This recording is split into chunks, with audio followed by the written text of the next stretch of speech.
Estamos começando oficialmente o nosso ano bíblico 2024.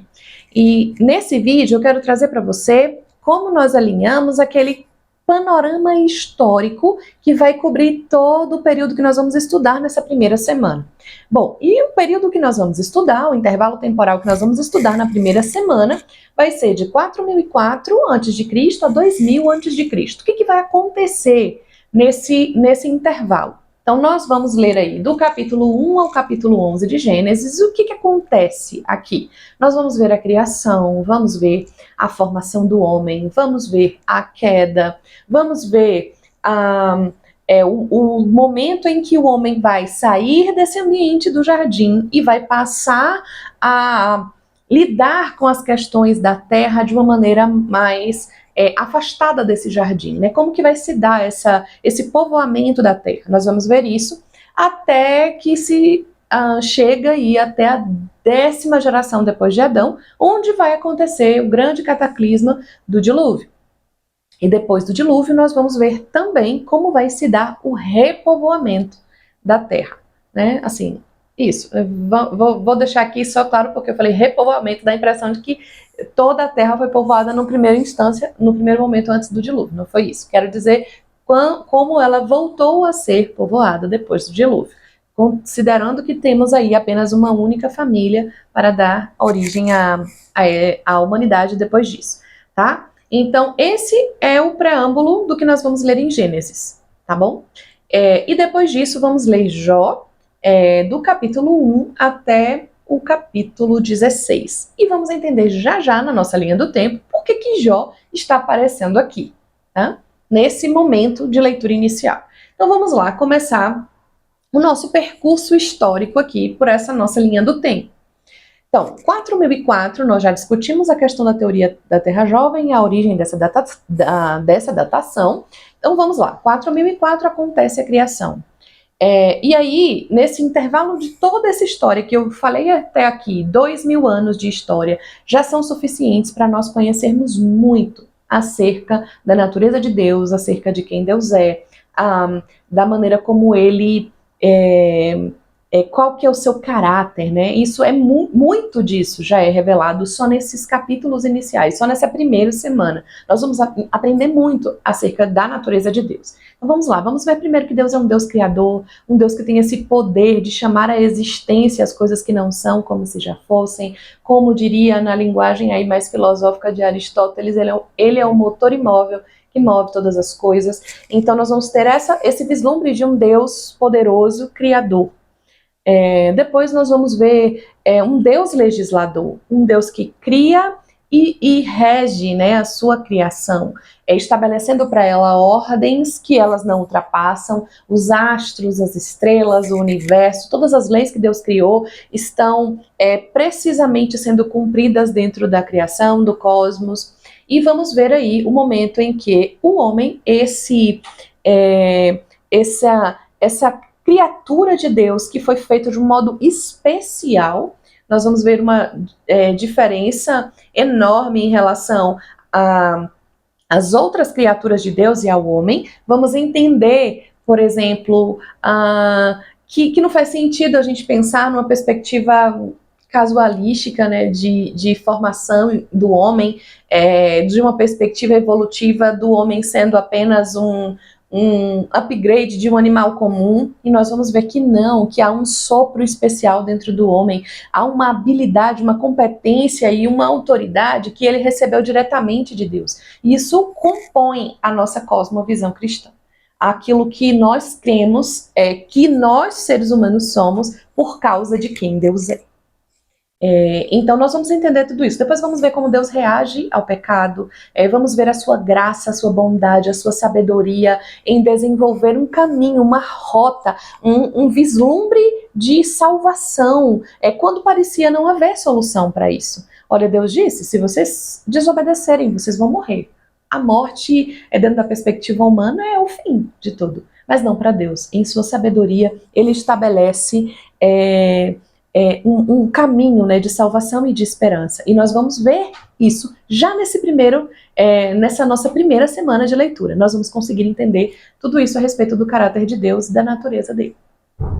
Bom, pensando de novo na nossa linha do tempo. Então lá, 4004 acontece a criação, e aí nós vamos ver,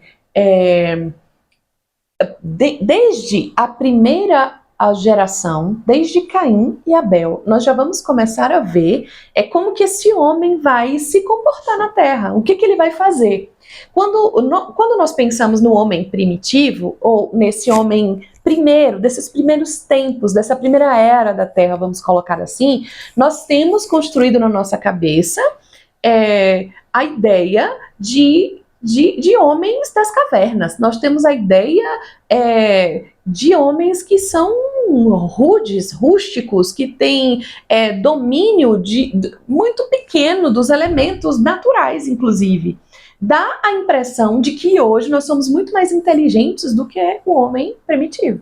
E quando nós vamos nos ater aos detalhes da narrativa bíblica, nós vamos perceber que não é isso que está ali escrito. Vamos ver, por exemplo, que na primeira geração, depois de Adão, nós já temos aqui Caim e Abel dominando uma técnica de pastoreio, por exemplo. Abel era pastor.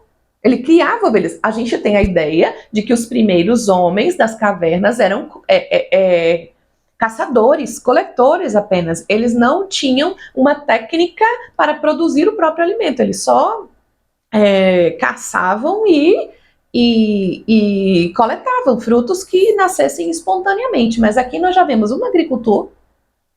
E quando fala lavrador, entende-se que é alguém que domina ali o ciclo da terra, de como que funciona o plantio e a colheita. Depois disso, 7 gerações depois de Adão, nós vamos encontrar 2 homens bem importantes aqui dentro dessa narrativa, que é Jubal e Tubal-Caim, que são aí descendentes de Caim, aí 7ª geração depois de Adão. O que esses homens fizeram? Gente, eles fizeram o seguinte, inventaram uma música e os instrumentos musicais. O Jubal é responsável por isso, o nome dele está aqui como o inventor da música e dos instrumentos musicais.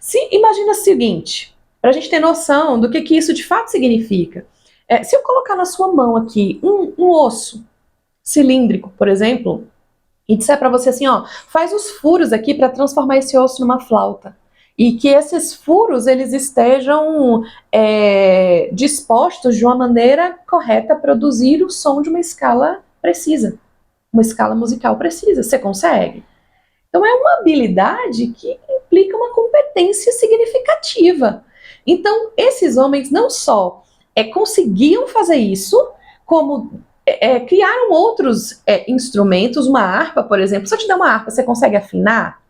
Você vê que para nós aqui, que temos só o trabalho de aprender música, já é muita coisa. Imagina você criar isso, criar essa estrutura, essa melodia, criar um instrumento que produza um som que faça sentido, que seja agradável, que tenha uma técnica. E se você perceber, você vai ver que eles não só... o Jubal inventou a música, e depois nós vamos ter o Tubal.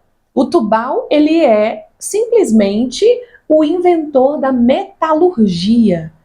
Olha isso, metalurgia. O que é a metalurgia? É a técnica que implica na dominação aí das competências necessárias para eu pegar um minério natural e transformar aquilo numa liga que me seja útil. E se a gente for pensar na metalurgia como como está posta para nós hoje, nós vamos entender o seguinte, não é uma coisa simples, porque ele fazia ligas, o Tubal ele fazia ligas de ferro e de cobre. E nós vamos entender que, por exemplo, a taxa de fusão desses metais que compõem o ferro, ela tem uma temperatura muito diferente da liga de bronze, por exemplo. Tem uma temperatura específica que você tem que submeter, um composto específico de minérios, não é um item, mas alguns minérios que você tem que reunir numa liga, aquecer a determinada temperatura específica, para daí você conseguir fazer com que esse ferro possa ser afiado e modelado. Olha, se eu estou falando aquecido, implica-se que eles dominavam fogo. De novo, cai por terra aquela ideia de que, levou-se não sei quantas eras e tempos para descobrir o fogo, aquela ideia do homem primitivo. Não comporta aqui, não se afina aqui, com essa narrativa que nós encontramos na Bíblia. E aí, vamos ver então que 7 gerações depois de Adão nós já temos um mundo assim. Vamos ver que o próprio Caim constrói cidades. Então, segunda geração depois de Adão nós já temos a instituição de cidades. Cidades, obviamente, implica pelo menos uma organização social coletiva, funções, uma coisa realmente estruturada e organizada a partir de uma lógica. E é isso que nós estamos vendo aqui, pessoas que já criaram tendas, já criaram música, entretenimento, né? Já criaram a metalurgia, os utensílios que vão aí trazer possibilidades de ferramentas e armas, é o que a Bíblia diz. Então, já começamos a desmistificar essa ideia aí. Depois nós vamos ter 9 gerações depois de Adão, pela genealogia de Sete, o terceiro filho de Adão, nós vamos ter Noé. E aqui vamos entender que na 10ª geração, ou seja, na geração dos seus filhos, dos filhos de Adão, o homem chegou a um nível de corrupção tal que acarretou o juízo do dilúvio, por meio do dilúvio. Tá? Então, o dilúvio vai acontecer no ano 2256 a.C., e ele vai trazer para nós, assim, bastante mudança na estrutura da Terra. Nós vamos ter aí a era pré-diluviana, que já tínhamos todo esse conhecimento acumulado. Outro ponto importante da gente destacar. Como todo esse conhecimento foi acumulado tão rápido, né? Assim, como isso aconteceu? Primeiro, a gente vai entender que isso deve-se ao fato de que os homens tinham uma longevidade enorme, vivia-se 800, 700, 900 anos. Então, isso é bastante tempo, né? Dá para você aplicar esse tempo fazendo coisas úteis e produzindo conhecimento, de fato. Vamos ver, por exemplo, que quando a gente trabalha essa ideia de contar as gerações a partir da genealogia de Sete, nós vamos entender uma coisa. Adão estava vivo quando Lameque, pai de Noé, nasceu. Então, Lameque, na verdade, cresce até aí cerca de 50 anos de Lameque, nós vamos ter ainda Adão aqui, vivo. Então, eles conseguiam ter acesso a uma clareza em relação ao início da história muito grande, porque não se tem aí interrupções, né, histórias, vamos dizer, mal contadas. Nós temos o próprio personagem da história vivo e passando essas informações adiante. E quando Noé nasce, inclusive, a gente vai ver que o nome dele é dado em função daquele cansaço, daquela exaustão que o povo sentia em relação a uma maldição de trabalhar uma terra difícil agora, por causa do pecado. Logo, na geração de Lameque, a história do Éden estava muito viva, muito clara, muito palpável ainda, até porque não fazia muito tempo que o próprio Adão estava entre eles, né? Então essa transmissão de informações, ela se manteve segura por um longo tempo. Isso é interessante de considerar também. E aí, depois do dilúvio, e esse dilúvio vai estabelecer uma mudança enorme no bioma da Terra. Aqui eu vou fazer um parêntese para discutir com vocês a questão do dilúvio global ou dilúvio parcial. Bem, eu não consigo ver muitos argumentos em favor do dilúvio parcial, porque várias coisas não fazem sentido quando você pensa apenas no dilúvio parcial. Veja só, se o dilúvio fosse só parcial, por que Deus mandaria fazer uma arca? Ele poderia ter dito a Noé para ir para outra terra, para fazer uma viagem. Como, por exemplo, ele falou para José e Maria fazerem com Jesus. Né? Eles não construíram uma arca, eles mudaram para o Egito, porque lá não havia perigo. Então, se esse dilúvio ele fosse apenas restrito, não faria sentido a gente ter a construção, por exemplo, dessa arca. Outra questão é o fato da presença ali dos animais para a preservação desses animais. Ora, se o dilúvio fosse só parcial, teríamos apenas a eliminação de um bioma específico, né? Do bioma ali da Palestina. Apenas aqueles animais seriam comprometidos, né? Teriam se perdido.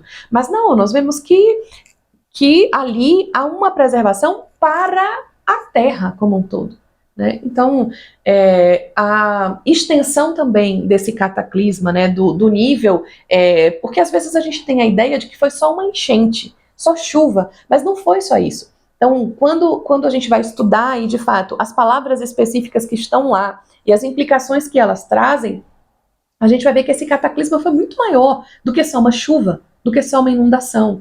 Houveram rompimentos mesmo das fontes do abismo, como vulcões, terremotos, erupções aqui oceânicas, né? Então isso tudo causou um grande cataclismo, uma grande mudança na atmosfera, no bioma de toda a Terra. Inclusive, a longevidade humana é impactada por isso.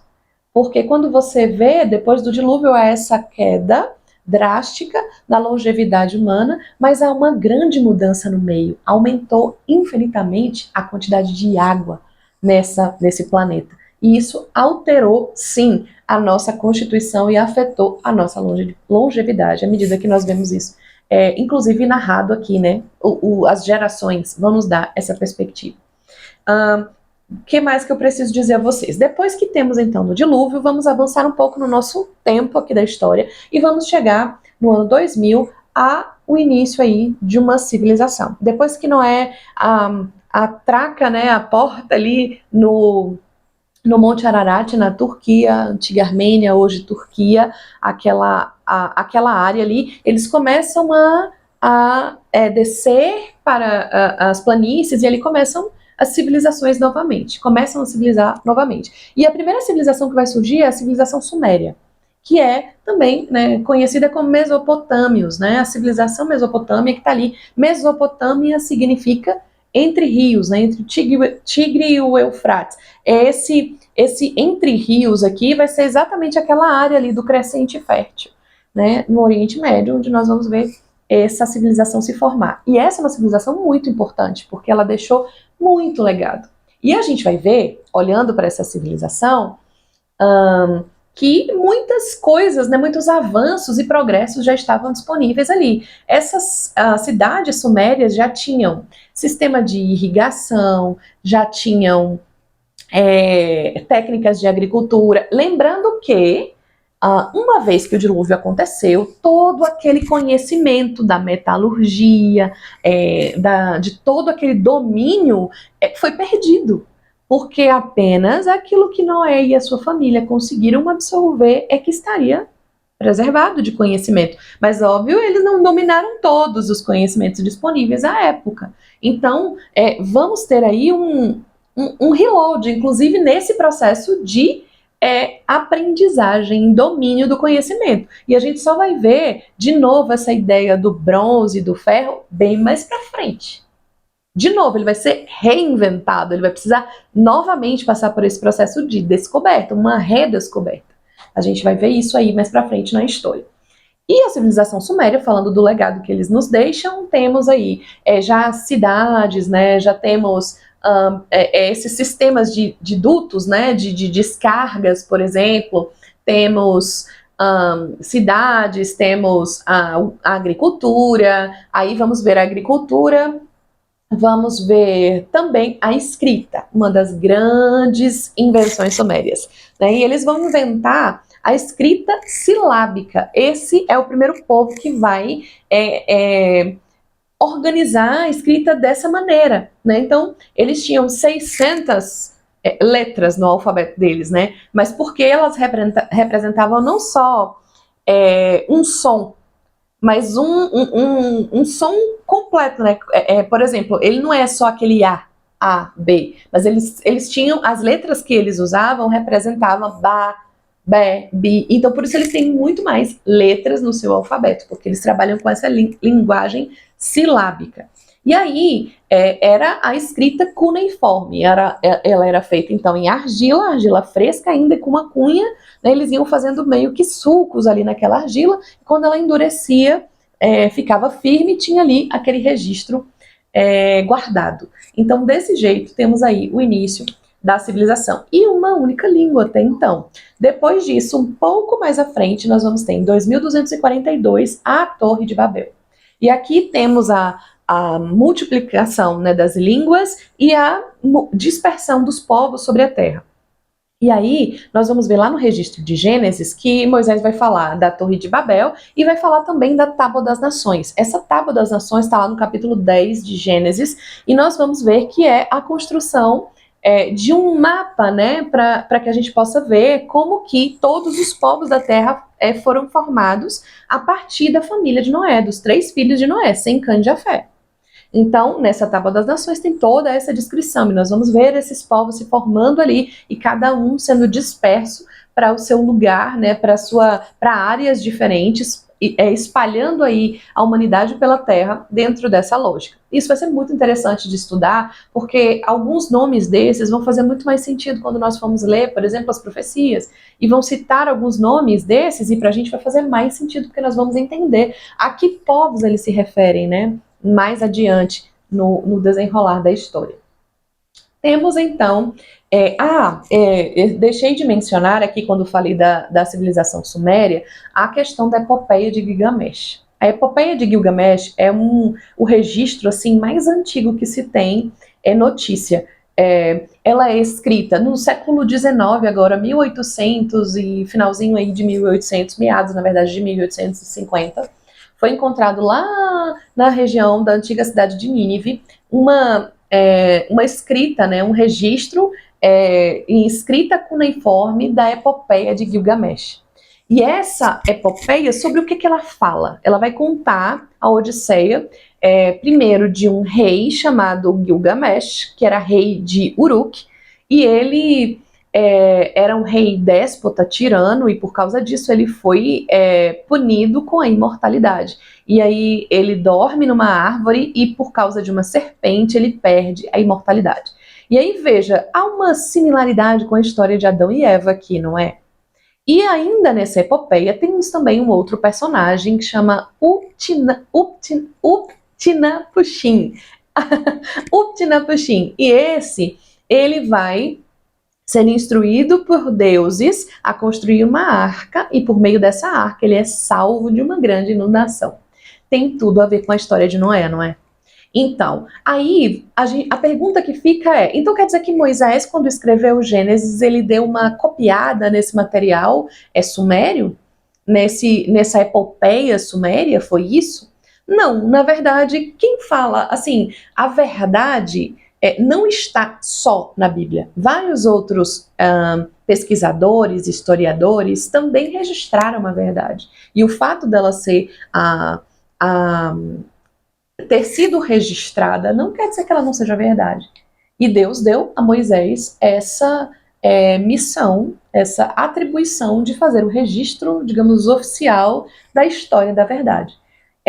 Essa epopeia ela é interessante porque vai mostrar a vivacidade com que essa narrativa se perpetuou por meio dessas gerações primeiras, por meio desse início da civilização humana.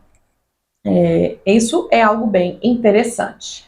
Vamos lá, então, depois da Torre de Babel, segue-se então a Tábua das Nações, e aí nós vamos suspender um pouco a nossa história aqui em Gênesis para incluir a história de Jó. Agora, por que Jó vai entrar na história aqui?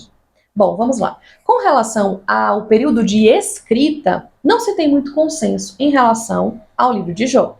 Alguns pensam que ele foi escrito junto com o Pentateuco, outros pensam que ele foi escrito no período do rei Salomão, outros no período dos juízes. Então há uma multiplicidade de ideias e teorias em relação ao período da escrita do livro de Jó. Mas há muito mais consenso com relação ao período em que essa narrativa aconteceu. Então, não se sabe quando o livro de Jó foi escrito, mas a tradição judaica, por exemplo, atribui a escrita do livro de Jó a Moisés, portanto, aqui no período do Pentateuco, né? Mas há muito mais consenso em relação ao período em que a história tenha se desenrolado. E isso está aí situado no ano 2000 a.C. Então aqui, 2000 a.C., nós vamos estar em um paralelo dentro da nossa linha do tempo com essa civilização suméria, com um tempo posterior à Torre de Babel. Nós vamos estar aí a um tempo paralelo ao tempo dos patriarcas.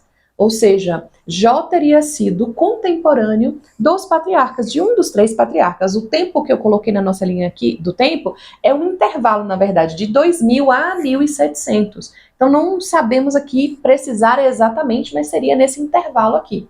E nesse intervalo vai compreender exatamente o tempo dos patriarcas, de Abraão até Isaac. Então Jó seria aí contemporâneo desses primeiros patriarcas. E por isso ele está aparecendo aqui nessa linha do tempo. Dentro da narrativa de Jó, nós vamos ver discussões filosóficas bastante antigas, filosóficas e teológicas, né? E isso de um tempo muito antigo. Então faz muito tempo que o homem está discutindo o sentido da vida, ele está discutindo, por exemplo, a questão do sofrimento.